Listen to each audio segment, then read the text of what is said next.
Inilunsad ng mga puwersang Amerikano at Pilipino ang kanilang pinakamalaking pagsasanay sa pakikipaglaban sa mga nakaraang taon, nitong Lunes na isang pagpapakita ng magkaalyadong puwersa malapit sa pinagtatalunang South China Sea, na ikinaalarma ng Beijing. Ang taunang pagsasanay ng mga matagal ng kaalyado sa kasunduan ay tatakbo hanggang May 10, at magpaparticipate ang higit sa 16,000 na mga tauhan ng militar, kasama ang higit sa 250 armed forces ng France at Australia.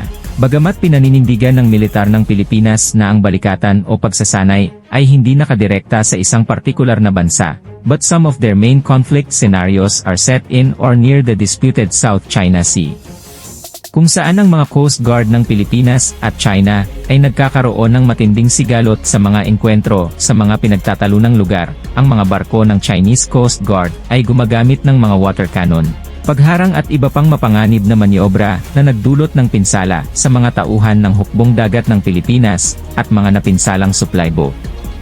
Sinabi ng militar ng Pilipinas na ang pangunahing focus ng mga pagsasanay ngayong taon ay ang pagtatanggol sa teritoryo. "We're dead serious about protecting our territory. That's why we do these balikatan exercises," sabi ni Colonel Michael Lohico.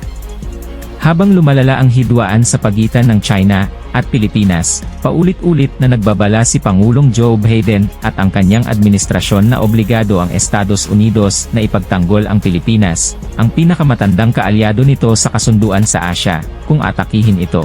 Sinabi ni U.S. Marine Lieutenant General William Gurney sa seremonya na ang malakihang pagsasanay sa militar ay magpapakita na ang 1951 Mutual Defense Treaty sa pagitan ng U.S. at ng Pilipinas ay hindi lamang piraso ng papel. Walang pag-aangkin ang Washington sa pinagtatalunang katubigan, ngunit ipinahayag na ang kalayaan sa pag-navigate at overflight at ang mapayapang paglutas ng mga hindi pagkakaunawaan ay nasa pambansang interes nito. Ang Chief of Staff ng Militar ng Pilipinas na si General Romeo Browner, na nagbukas at nagpahayag, nagsabi na habang ang mga bansa sa baybayin ng Pasipiko, ang Estados Unidos at Pilipinas ay may understanding sa importance of maritime cooperation in addressing the complex challenges that threaten peace and security in our region.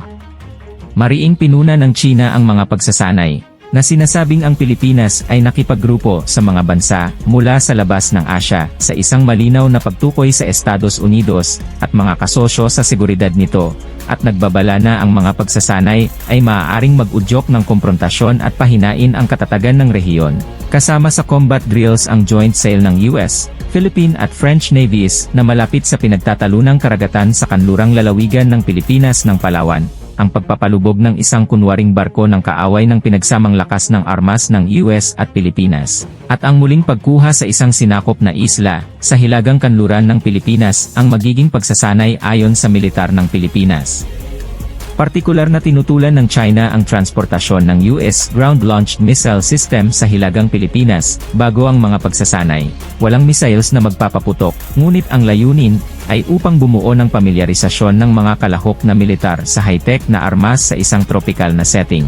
Ang tagapagsalita ng Chinese Foreign Ministry na si Lin Jian ay nagpahayag ng matinding pagkabahala ng China sa deployment ng missile system sa pintuan ng China. Ang hakbang ng US ay nagpapalala sa mga tensyon sa rehiyon at pinapataas ang panganib ng misjudgment and miscalculation, anya bilang tugon sa isang tanong sa isang news briefing sa Beijing noong nakaraang linggo. Kailangan ng Pilipinas na mag-isip ng dalawang beses about being a cat's paw for the US at the expense of its security interests and stop sliding down the wrong path, dagdag pa ng tagapagsalita ng China. Ang administrasyong Biden ay nagpapalakas ng isang arko ng mga alyansa upang mas mahusay na kontrahin ang China, kabilang ang isang posibleng paghaharap sa Taiwan, isang demokrasyang bansa na inaangkin ng Beijing bilang sarili nito. Kaugnay nito ang mga pagsisikap ng Pilipinas sa ilalim ni Pangulong Ferdinand Marcos Jr. na ipagtanggol ang mga interes nito sa teritoryo sa pamamagitan ng pagpapalakas ng magkasanib na pagsasanay militar kasama ang US sa hilaga ng bansa, na nasa hangganan lamang ng dagat mula sa Taiwan at Southern China.